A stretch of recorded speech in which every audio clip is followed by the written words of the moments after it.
TRS party ప్రధాన కార్యాలయంలో హరీష్ రావుకు సిట్ వేసిన సందర్భంగా నోటీస్ ఇచ్చిన వెంటనే ఇక్కడ చాలామంది బీఆర్ఎస్ పార్టీ శ్రేణులు వచ్చారు, కార్యకర్తలు హరీష్ రావుని అభిమానులు వచ్చారు. అదే క్రమంలో మనతో పాటు మాట్లాడడానికి కల్లుగీత కార్పొరేషన్ చైర్మన్ అయినటువంటి పల్లె రవికుమార్, సీనియర్ నాయకులు, బీఆర్ఎస్ పార్టీ బలోపేతానికి ఆహర్నిశలు కృషి చేస్తున్నటువంటి నాయకులు, వారిని అడిగి తెలుసుకునే ప్రయత్నం చేద్దాం. ఎందుకు ఇంతమంది వీడికి హాజరు కావాల్సి వచ్చింది, హాజరు వెనకాల ఏంటి ఆంతర్యమైంది అడిగి తెలుసుకుంటాం. ఏంటన్నా ఈ నోటీసులు ఇవ్వగానే బీఆర్ఎస్ పార్టీ కావచ్చు శ్రేణులు హరీష్ రావు అభిమానులు భయపడరు అనుకోవచ్చా? భయపడితే ఎందుకు వస్తారు, ఇళ్ళలో దాక్కుంటారు కదా. ఇంతవరకు వచ్చి సంఘీభావం ధైర్యంగా నిలబడ్డారంటే మీరు ఏం చేసుకుంటారో చేసుకోండి. ఇంకా చెప్పాలంటే వాళ్ళ భాషలో చెప్పండి, ఏం పీక్కుంటారో పీక్కోండి, మేము అన్నిటికి సిద్ధంగా ఉన్నాం, ప్రజల తరఫున కొట్లాడడానికి సిద్ధంగా ఉన్నాం అని చెప్పడానికి కదా హరీష్ రావు గారికి నోటీస్ ఇచ్చింది. దేనికి ఇచ్చిండ్రు? దేనికి ఇచ్చిండ్రు? ఫోన్ ట్యాపింగ్ అనేది సాకు. ఎందుకంటే 2 సంవత్సరాల కాలంగా కాంగ్రెస్ పార్టీ అధికారంలోకి రావడానికి 420 అబద్ధపు హామీలని, మోసపూరిత హామీలని ఇచ్చి అధికారంలోకి వచ్చిన తర్వాత ఏ ఒక్క హామీని కూడా నెరవేర్చలేదు సంపూర్ణ. దాని మీద నెరవేర్చకపోగా తమ స్వార్థం కోసం, అవినీతి కోసం, తమ దాష్టికం కోసం, దోచుకోవటం కోసము ఇష్టానుసారంగా మూసి ప్రక్షాళన పేరు మీద, హైడ్రా పేరు మీద, లగచర్ల పేరు మీద, ఇంకా రకరకాల పేర్ల మీద పేదల మీద, ఇండ్ల మీద రాత్రి బుల్డోజర్ పట్టుకొని దౌర్జన్యానికి, దాష్టికానికి దిగింది. వేల మంది బాధితులని, వేల మందిని రోడ్డు మీద పడి భయకంపితులు చేసి లక్షల మందిని హింస పెట్టింది. ఈ పరిస్థితుల్లో బాధితులంతా కూడా ఆర్తనాదాలు పెట్టిండ్రు, ఏడ్చిరు, గగ్గోలు పెట్టిండ్రు. అయ్యో మేము మా జీవిత కష్టం ఇట్లా చేస్తున్నారు అని చెప్పేసి పెట్టింది. ఆ రోజు తెలంగాణ భవన్ ఒక జనతా గ్యారేజ్గా నిలబడ్డారు. హరీష్ రావు వాళ్ళ గొంతుకు, ఆ బాధితులకి ఒక పెద్ద దిక్కులాగా నిలబడ్డాడు.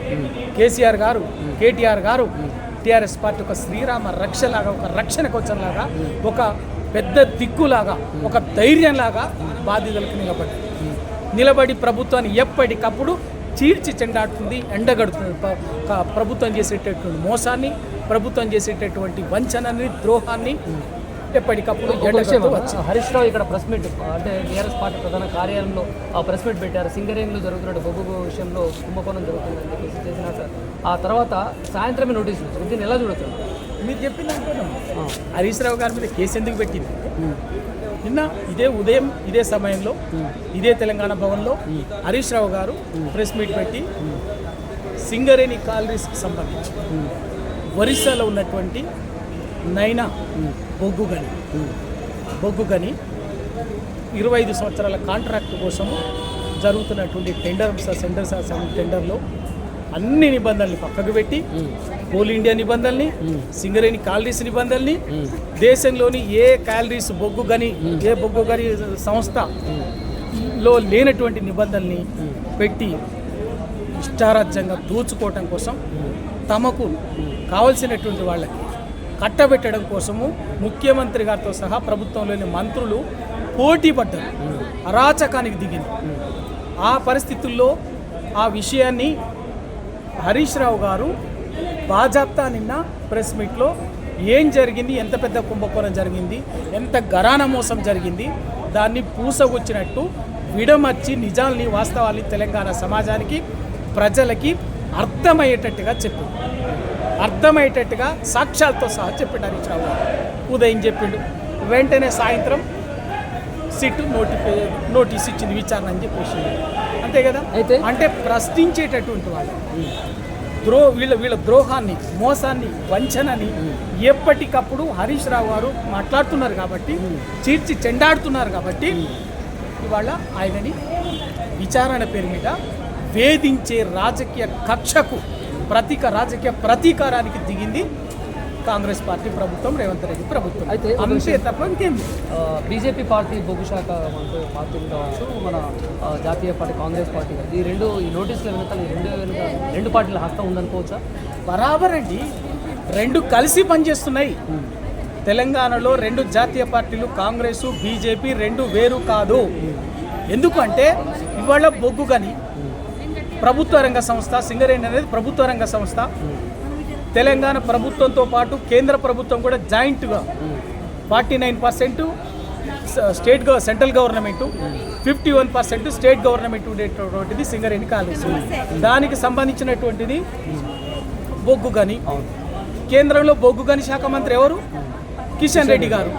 మరి కిషన్ రెడ్డి గారు ఏం చేయాలి? అంత నిజాయితీ అవుతుంటే, అంత సత్యహరిశ్చంద్రుడు అయితే, అంత వాళ్ళంతా కూడా దేశ జాతి ఉద్ధరణ కోసం దేశం కోసం పనిచేసేవాళ్ళే కదా. ఏం చేయాలి ఆయన?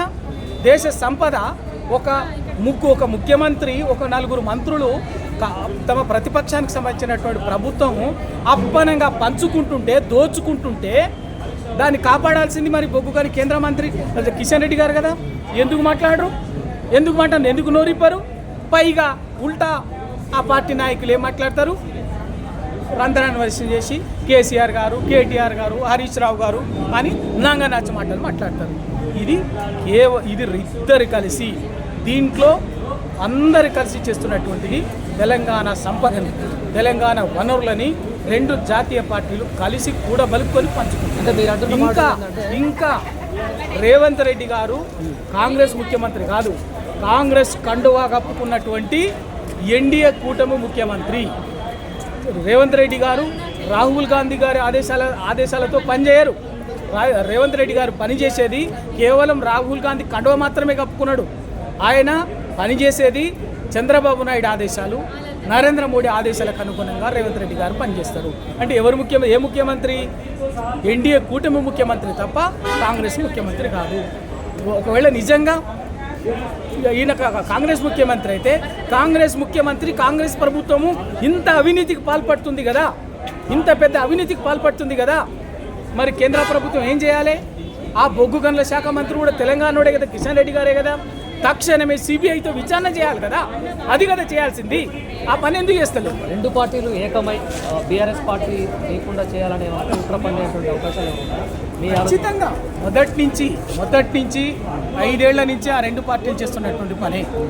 తెలంగాణలో కాంగ్రెస్ పార్టీ, బీజేపీ పార్టీ 2 జాతీయ పార్టీలు కలిసి తెలంగాణలో టీఆర్ఎస్ పార్టీ కేసీఆర్ గారు లేకుండా చేసినట్టయితే తెలంగాణ సంపదని, తెలంగాణ వనరులని బాజాప్తా పంచుకోవచ్చు, దంచుకోవచ్చు అన్నదే, దోపిడీ చేయొచ్చు అన్నదే వాళ్ళిద్దరి మనం. అందుకోసం దానికి అడ్డంగా ఉన్నది టీఆర్ఎస్ పార్టీ కాబట్టి దీని అస్తిత్వాన్ని, దీన్ని రాజకీయంగా దెబ్బతీసినట్లయితే తాము ఇష్టారాజ్యంగా ఇద్దరం కలిసి పంచుకోవచ్చు అనేది కాంగ్రెస్, బీజేపీ తెలంగాణలో చేస్తున్నటువంటి పని. వాళ్ళ కళలు నెరవేరే అవకాశాలు జాతీయ పార్టీలు తెలంగాణ ఆకాంక్షల్ని అణిచివేస్తుంటేనే 6 దశాబ్దాలుగా తెలంగాణ రక్తాన్ని, తెలంగాణ ప్రజలని, తెలంగాణ ఆకాంక్షల్ని అణిచివేస్తుంటే, తెలంగాణ ఉద్యమాన్ని రక్తం బారించి కూడా అణిచివేస్తుంటే కూడా బరాబర్గా తెలంగాణని తొక్కుకుంటా పోయి 36 పార్టీలను ఒప్పించి తెలంగాణ రాష్ట్రం తెచ్చుకున్నటువంటి వాళ్ళు ఇవాళ తెలంగాణ వనరులు అప్పనంగా దోచుకుంటామంటే, అప్పనంగా పంచుకుంటామంటే, 25 ఏళ్ళు 30 ఏళ్ళు అబ్బ సొమ్ము లెక్క పంచుకుంటామంటే వదిలేస్తామా? ఊరుకుంటామా? బరాబర్గా తెలంగాణ సంపదని, తెలంగాణ వనరులని దోపిడీ కాకుండా బరాబర్ కాపాడతాం. వదిలిపెట్టేది ఏం లేదు. ఇటువంటి కేసులు, కుట్రలు, కుతంత్రాలు భయపడేది లేదు. ఈ కొత్త కాదు.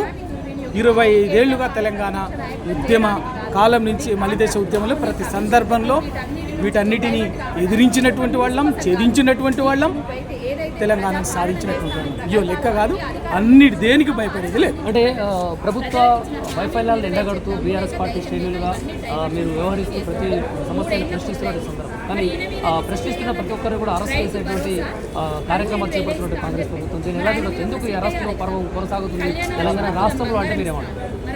వాళ్ళ దాష్టికాన్ని, వాళ్ళ దోపిడీని, వాళ్ళ అవినీతిని, వాళ్ళ అసమర్థతని, వాళ్ళ చేతగనితనాన్ని ప్రశ్నించేటటువంటి వాళ్ళు ఎప్పుడు కూడా గొంతు నొక్కాలని చూస్తారు. దానికి ఎంతటి నీచమైన రాజకీయాలు చేయడానికైనా సిద్ధపడతారు, ఎంత క్షుద్ర రాజకీయాలు చేయడానికైనా సిద్ధపడతారు. దానికి తాజాగా జరిగినటువంటి ఈ కుంభకోణం వ్యవహారమేలోనే ఆఖరికి దిక్కుమాల రాజకీయాల కోసం ఒక మహిళా ఐఏఎస్ అధికారి వ్యక్తిత్వ హననానికి కూడా సిద్ధపడ్డారు దుర్మార్గం. అది బయటపడగానే సమాజానికి అర్థమవుతుండగానే మళ్ళీ జర్నలిస్టులను కూడా గుంజుకోవచ్చు. జర్నలిస్టులను కూడా దాంట్లో వచ్చి ఇష్టానుసారంగా చేసింది. దేనికి భయపడం. తెలంగాణకు శ్రీరామ రక్ష లాంటిది, రక్షణ కవచం లాంటిది టీఆర్ఎస్ పార్టీ, కేసీఆర్ గారు. బరబరగా వీటన్నిటిని ఎదిరించి తెలంగాణను కాపాడుకుంటాం. వీటన్నిటిని కూడా అవసరమైతే వాళ్ళ భాషలో చెప్పాలంటే 100 మీటర్ల లోతర పాతరేస్తాం తెలంగాణ.